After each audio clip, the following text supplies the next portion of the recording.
Okay, so you want to own a penthouse.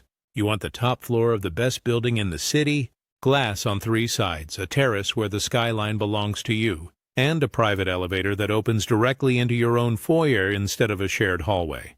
You picture it clearly. The doorman knows your name, the city arranges itself 60 stories below you like a diorama, and the whole thing quietly appreciates in the background while you sleep, because nobody is manufacturing any more top floors.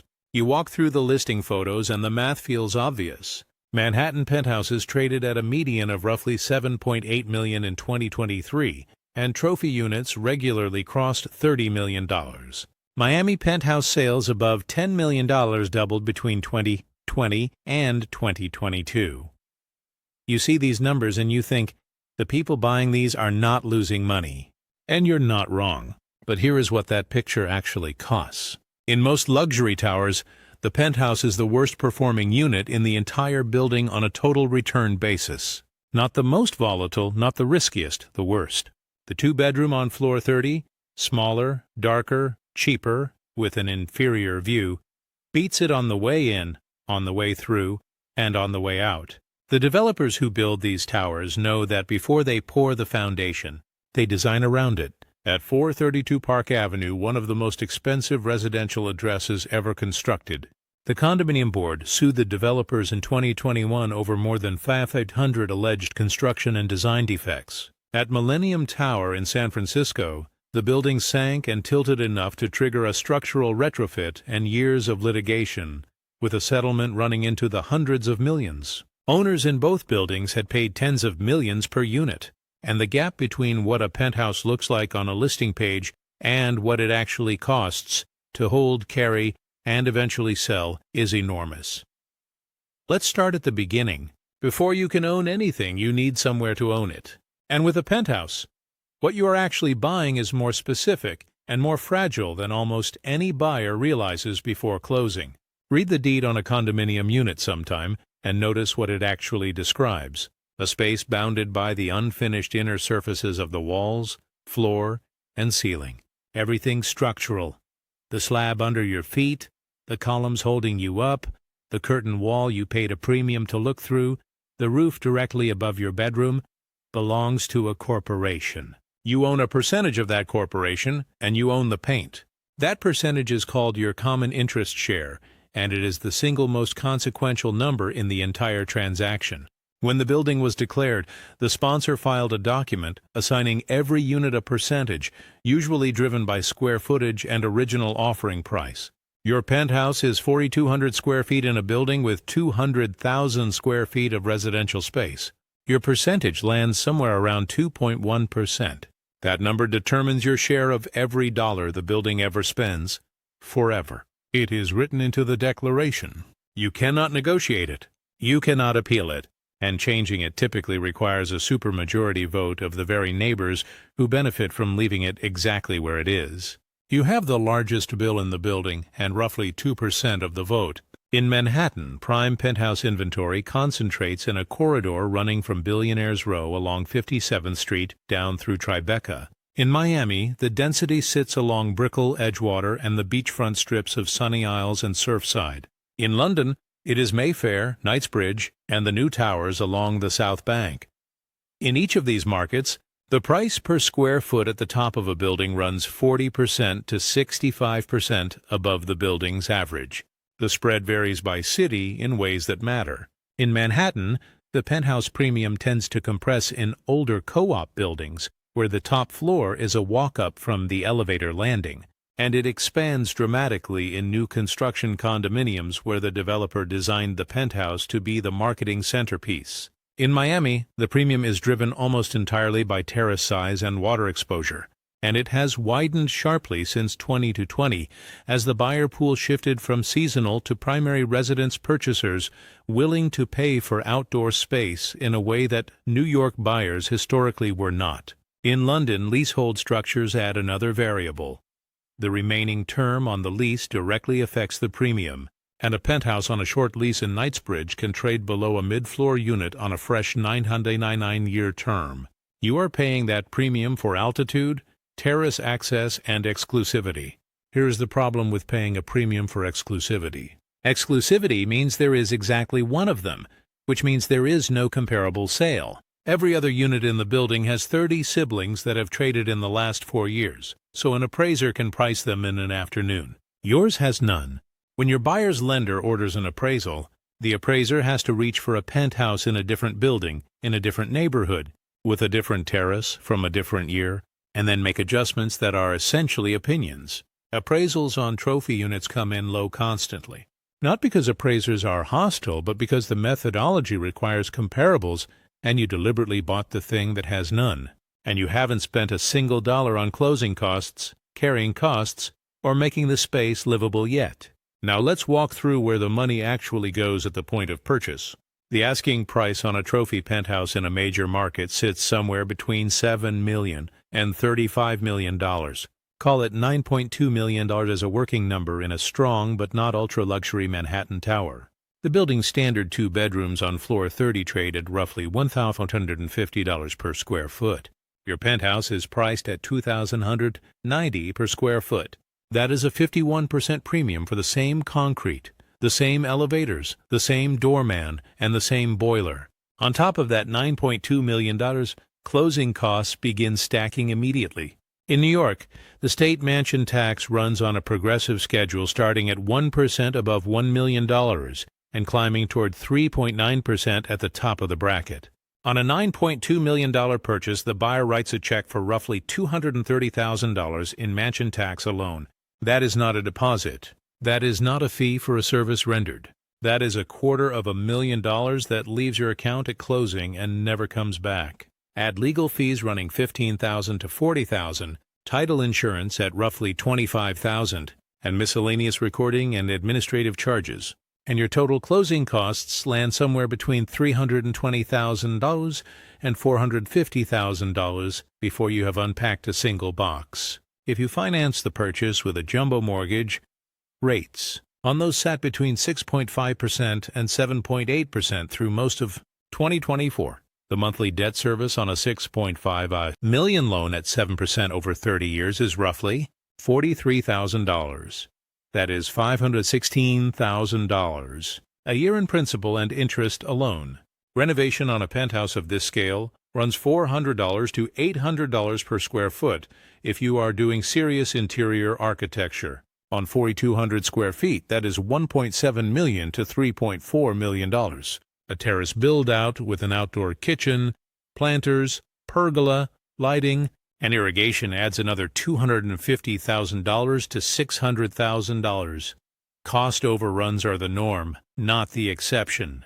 Across high-end residential construction in Manhattan, overruns average 15% to 30% above the original budget.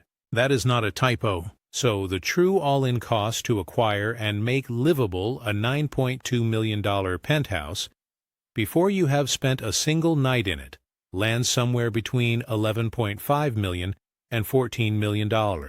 And interest on the debt started accruing the day you closed. Here is the part most buyers never see until the first board meeting. Guests see the marble lobby, the attended elevator, the rooftop terrace. Owners see what is underneath all of it. A luxury residential tower is a vertical machine. Below the lobby sits a mechanical floor housing the boilers, the cooling towers, the water pumps, the emergency generators, and the fire suppression systems.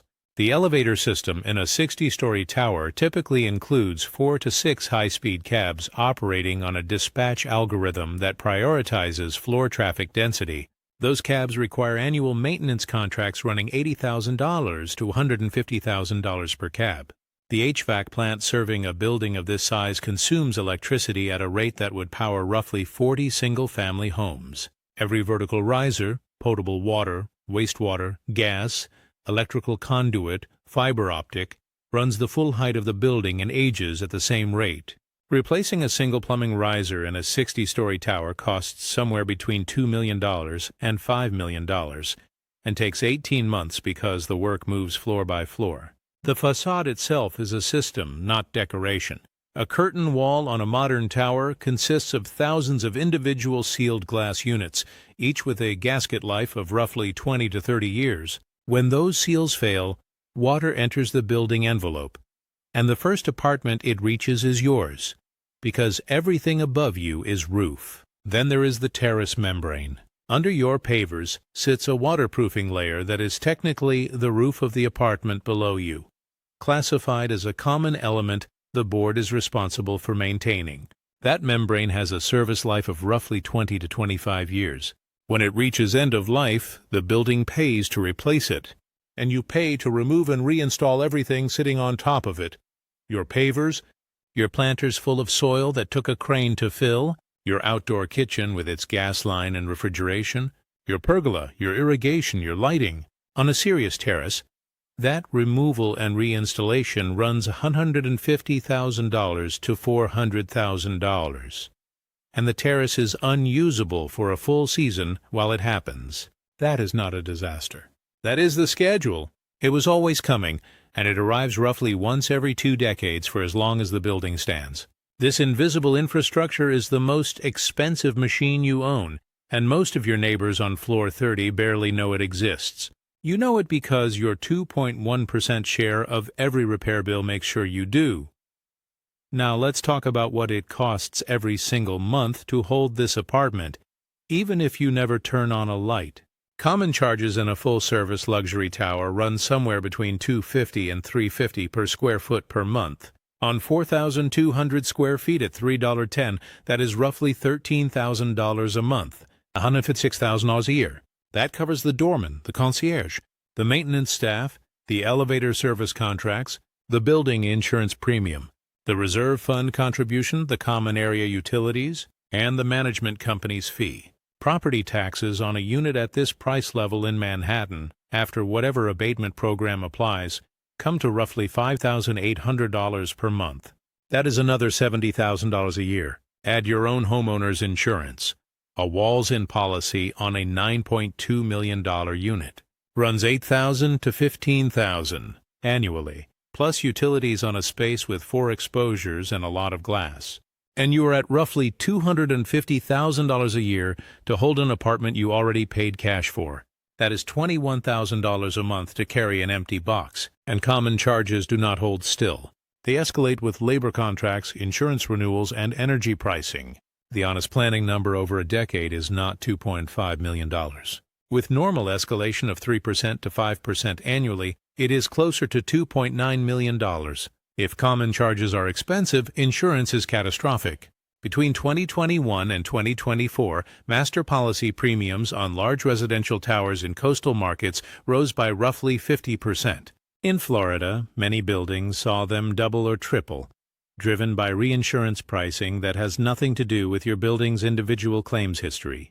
Your 2.1% share of that premium increase hits your common charges automatically, whether or not you have ever filed a claim, whether or not the building has ever had one. Then there is the gap between the master policy and your walls-in policy. Water that enters through a roof or a curtain wall is a structural failure that damages an interior. Every leak at the top of a building begins as a coverage argument between 2 insurers and a board, and the person living under the wet ceiling is the one who waits. And there is a cost most owners do not discover until they try to furnish the space. Moving anything large into a penthouse requires freight elevator booking, building approval, and often a certificate of insurance from the delivery company naming the condominium as additional insured. A custom sofa that costs $14,000 to buy costs another $3,000 to deliver because the logistics of getting it to the 60th floor involve scheduling, padding, and liability that do not exist at ground level. Multiply that across every piece of furniture, every appliance, every art installation, and the soft costs of simply populating the apartment add 8% to 12% to the furnishing budget. None of that is about the furniture. The furniture costs what it costs wholesale. You are paying for the vertical supply chain. The single largest line item in a penthouse's annual carrying cost is not insurance. It is not utilities. It is people. A full-service luxury tower employs somewhere between 40 and 80 staff across doormen, concierge, porters, maintenance engineers, elevator operators, and management. The building does not employ them directly. A management company does under a contract the board negotiates. But you fund them through common charges, and your 2.1% share means you are paying a larger fraction of every salary than any other owner in the building. A unionized doorman in New York City earns a base salary of roughly $55,000 to $65,000 before overtime, health insurance, and pension contributions.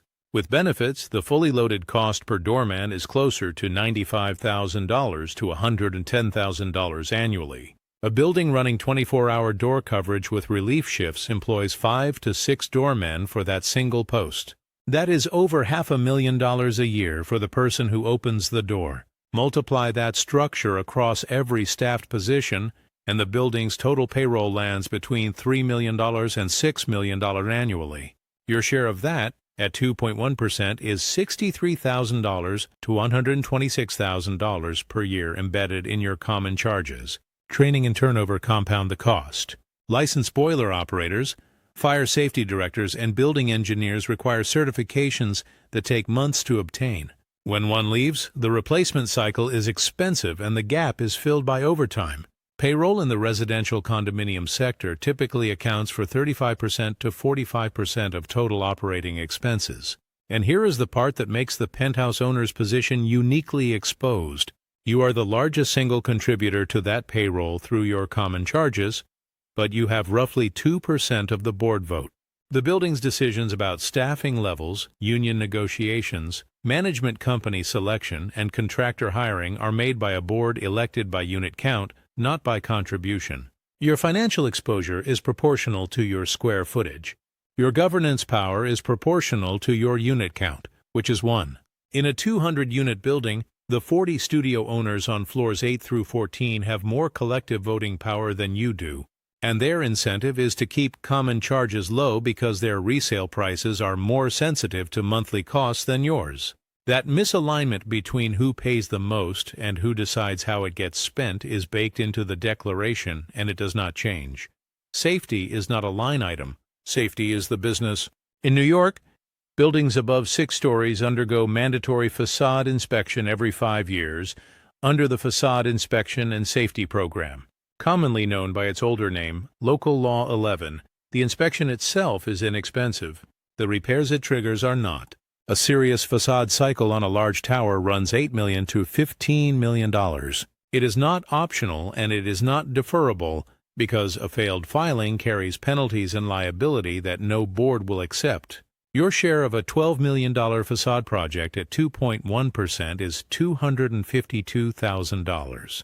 Payable as a special assessment over 12 to 24 months. And you get something nobody below floor 40 gets. To repair a facade, contractors hang a swing stage, a suspended platform, from the roof. Your roof. The rigging anchors above your ceiling. The platform passes your windows first, and workers spend 18 months at eye level with your bedroom starting at 7 a.m. because that is when the permit allows. Then there is the structural question that changed the entire condominium market permanently. In June 2021, Champlain Tower South in Surfside, Florida collapsed, killing 98 people. Before the collapse, that board had approved a roughly $15 million special assessment for structural repairs. Per unit amounts ran from approximately $80,000 for the smallest units to over $330,000 for the penthouses. That distribution is the entire lesson compressed into a single line. After Surfside, Florida passed legislation requiring milestone structural inspections at 30 years, 25 near the coast, and structural integrity reserve studies, and it eliminated boards' ability to vote to waive reserve funding. Buildings that had been quietly deferring maintenance for decades got handed the true number all at once. Safety is not a cost to be minimized. It is the condition under which the entire building is permitted to exist. Now, before we get into how the money is supposed to come back, if you've been keeping a mental tally, we are now several $100,000 into annual carrying costs before the apartment has generated a single dollar of income. If you're finding this breakdown useful, hit the subscribe button and give the video a like. It genuinely helps bring more of this content your way. Let's talk about how the revenue actually works. A penthouse generates returns in exactly 2 ways: price appreciation and rental income. There is no third. The people who understand this market do not think of appreciation as profit. They think of it as the cost coverage mechanism. Appreciation is supposed to offset the carrying costs. Profit, if it exists at all, is built on what the apartment gains above the cumulative drag of a decade of common charges, taxes, insurance, debt service, and transaction costs on the way out. Here is where those numbers land. For the penthouse to break even after 10 years, it has to appreciate roughly 2.9% per year just to cover the carry. Add the round-trip transaction costs, broker commission at 5% to 6%, transfer taxes, legal and recording fees, and you are giving up another 7% at the exit. The real hurdle rate is closer to 3.7% annually, compounding for a decade before you have made a single dollar. Now take the rental path. Your $9.2 million penthouse in a strong city rents for roughly $30,000 a month. That is $360,000 a year in gross rental income, representing a gross yield of approximately 3.9%. Subtract the $156,000 in common charges, the $70,000 in property taxes, insurance at $12,000, management fees, and a realistic vacancy assumption for a unit with a buyer pool that thin, and you are netting somewhere near $90,000 to $100,000. That is just over 1% of $9.2 million. Now run the two-bedroom on floor 30 for comparison. It cost $1.2 million. It rents for $6,500 a month, $78,000 a year. Common charges and taxes run roughly $32,000 combined. Net operating income is approximately $46,000, representing a yield of 3.8%. The cheap apartment produces nearly 4 times the yield of the expensive one in the same building, with the same staff behind the same front door. Here is where this market separates itself from conventional residential real estate. Rent is paid for utility. Utility is roughly linear. A person needs a bedroom, a bathroom, a kitchen, a commute. The two-bedroom on floor 30 delivers all of that for $1.2 million. Price at the top is paid for scarcity and status, and those are not linear at all. Somewhere above the middle of the stack, price detaches from what the space can actually earn. From that point up, you are no longer holding an income asset with a nice view.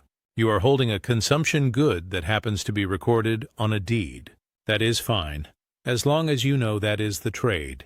The trouble starts when you priced it as an investment and financed it as one, and it gets worse when you realize who else controls your price. The developer who built the building is often still selling units in it when you try to resell. The sponsor still has 40 unsold units. The market softens. Their construction lender wants the loan retired. So the sponsor starts cutting, quietly at first, a concession here, common charges paid for 2 years there, then real price reductions on floors 20 through 45. Every one of those cuts is a closed sale in the public record, in your building, with your amenities, on your elevator bank. Those are the comparables your resale gets priced against. The person whose pricing decisions determine what your apartment is worth is a developer whose interests ran opposite to yours the moment you closed. The Manhattan super tall wave of 2014 to 2016 produced a well-documented pattern of units reselling below their original purchase prices at buildings that had been the most expensive addresses in the country when they launched. One unit at 157 West 57th Street, purchased for just over $30 million in 2014, changed hands roughly 5 years later for approximately $28 million. Before brokerage commissions, before transfer taxes, and before 5 years of carrying costs on an apartment at that price level. Add those back and the real loss is a multiple of the headline. This is not a hypothetical. It is a documented pattern. Now here is where the math gets uncomfortable. Take the $360,000 gross rent from the penthouse. Subtract common charges at $156,000. Subtract property taxes at $70,000. Subtract insurance at $12,000. Subtract management and vacancy allowance at $32,000. What remains is roughly $90,000 against a $9.2 million outlay.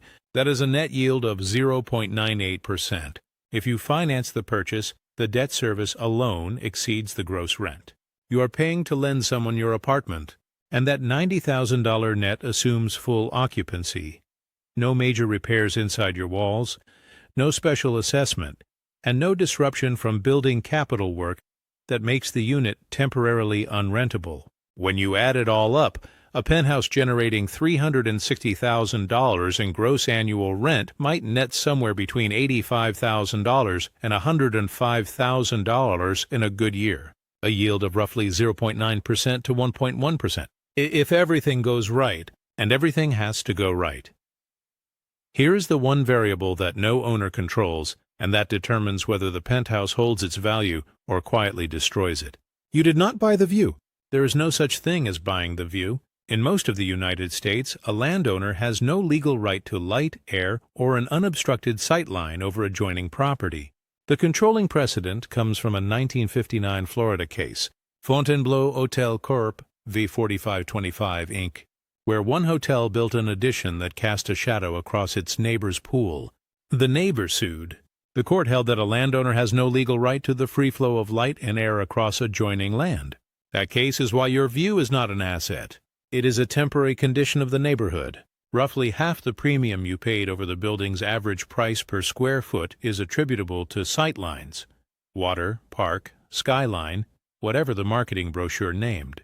That is a meaningful share of $9.2 million sitting entirely on the development rights of parcels you do not own, held by people who are under no obligation to tell you what they plan. If the lot across the street is zoned for a tower and the owner builds one as of right, no hearing is required, no variance is needed, and no notice to you is required. You will learn about it from scaffolding. The day that building tops out, a large fraction of your premium is deleted permanently with no compensation and no cause of action. Fixed costs do not drop at all. The common charges still run. The tax bill is still due. The debt payment does not care what you can see from your living room.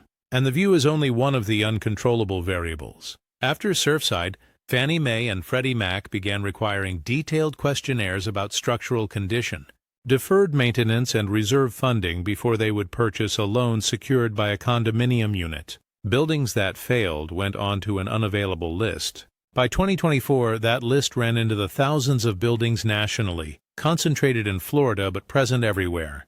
Your penthouse was probably purchased with cash or a jumbo loan from a portfolio lender who never intended to sell it to an agency. So the list does not touch your financing directly. It touches everything underneath you. The 2 bedrooms on floor 30, the units that create the comparable sales establishing your building's price level, suddenly cannot be bought by anyone who needs a conventional mortgage. That is most of their buyer pool. Those units stop trading or trade only to cash buyers at a discount. And every one of those discounted sales becomes a data point in the file an appraiser opens when your buyer applies for a loan. This is the structural trap at the center of penthouse economics. The costs are fixed. The value is conditional. And the condition is controlled by a zoning map, a neighbor's ambition, and an agency questionnaire, none of which show up on any financial model. So where is the version of this that actually works? It is the same asset bought with 3 different questions answered first. The buyers who consistently hold value at the top of a building share a specific pattern. They buy on protected sightlines, across a park, a landmarked block, a body of water with no buildable land between, or in a building that has already purchased the neighboring air rights. In New York, unused development rights can be transferred between adjacent lots, and buildings buy their neighbor's air specifically to prevent construction. If protecting your view is a real transaction with a real price, then your unprotected view was never something you owned. It was something you were borrowing for free from a neighbor who had not yet monetized it. The second question the winners ask is about the building's age relative to its systems. A 12-year-old tower has spent nothing and owes everything. A 40-year-old building that has already replaced the facade, the elevators, the risers, and the roof, and has the reserves to prove it, is carrying a smaller future liability than the shiny one. The tour rewards the new building. The reserve study rewards the old one. The third question is about what fraction of the purchase price is scarcity and what fraction is space. The buyers who do well paid a modest premium for genuinely rare features and a market rate price for the square footage. The buyers who do not paid a trophy multiple on every square foot because the word penthouse was in the listing. This is why the disciplined buyers at the top of protected, well-reserved buildings have held and grown their equity while trophy penthouses in unprotected new towers have given back 15% to 25% of their purchase price within 5 years. This is not a hypothetical. It is a documented pattern. Let's put two scenarios side by side. Scenario 1, you purchase a $9.2 million penthouse in a 40-year-old co-op on the Upper East Side facing Central Park. The building completed its facade cycle 3 years ago. Reserves are fully funded. Air rights to the east are locked.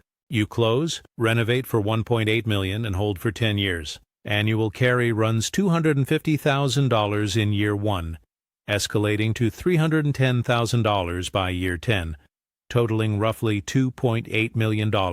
Ours. The park view is permanent. The building's reserve position means no special assessment. Over the decade, the unit appreciates at 3.5% per year, compounding to roughly $13 million.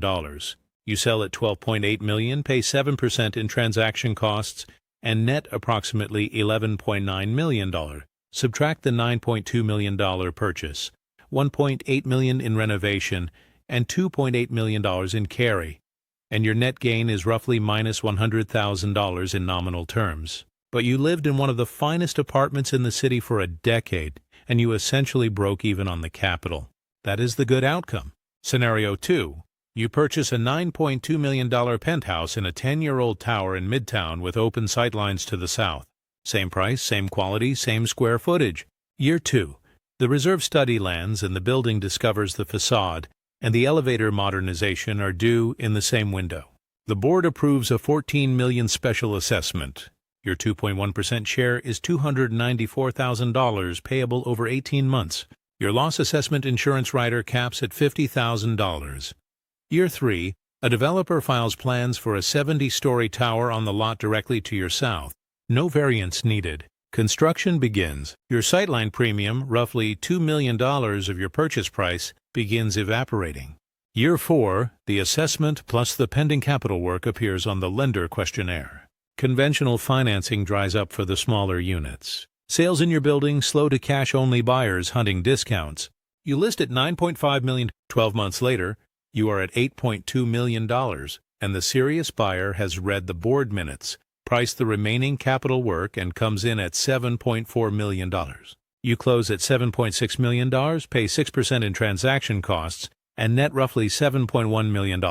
Add back the $294,000 assessment and $1.1 million in carry over 5 years, and your total loss is approximately $3.5 million. The difference between Scenario 1 and Scenario 2 is not incompetence. It is a protected view versus an unprotected one, a fully reserved building versus an underfunded one, and a facade cycle that already happened versus one that hadn't. The gap between those two outcomes is $3.6 million. That gap is the business. The American condominium market contains roughly 177,000 buildings and 10 million individual units. Luxury penthouse inventory, units priced above $5 million, represents less than 0.3% of that total, but accounts for a disproportionate share of total dollar volume in major markets. In Manhattan alone, residential sales above $5 million totaled roughly $7.2 billion in 2023. What it takes to survive at the top of a building is not taste or status. It is financial structure, capital reserves measured in decades, not months, insurance layered 3 policies deep, and the discipline to read a reserve study before reading a listing sheet. The penthouses that hold value, the ones that trade at premiums a generation after they were built, were purchased by people who understood from the beginning that this is not a real estate investment. It is the most expensive consumption good available in residential property, structured as a minority equity stake in a corporation you cannot control, secured by a view you do not legally own, and carrying a cost load that compounds whether the market moves or not. What owners actually manage day to day is not a luxury apartment. It is a board relationship, an insurance portfolio, a reserve funding trajectory, a neighbor's development rights, a facade inspection calendar, and a property tax appeal cycle. None of that shows up in the listing photos. Before you go, if you want to go deeper on the financial mechanics behind purchases like this, There's a detailed business guide linked in the description and pinned in the first comment. It covers the frameworks behind how you actually read and stress test a real estate investment. Worth bookmarking. The listing agent will walk you through the terrace at sunset and let the view close the deal. The view is spectacular. It always is. But the buyers who come out ahead are the ones who spent the tour reading the reserve study, not staring out the window. Nobody is making any more top floors. Nobody is making any more people who have to buy yours either. The question is not whether penthouses make money. Some of them make a great deal of it.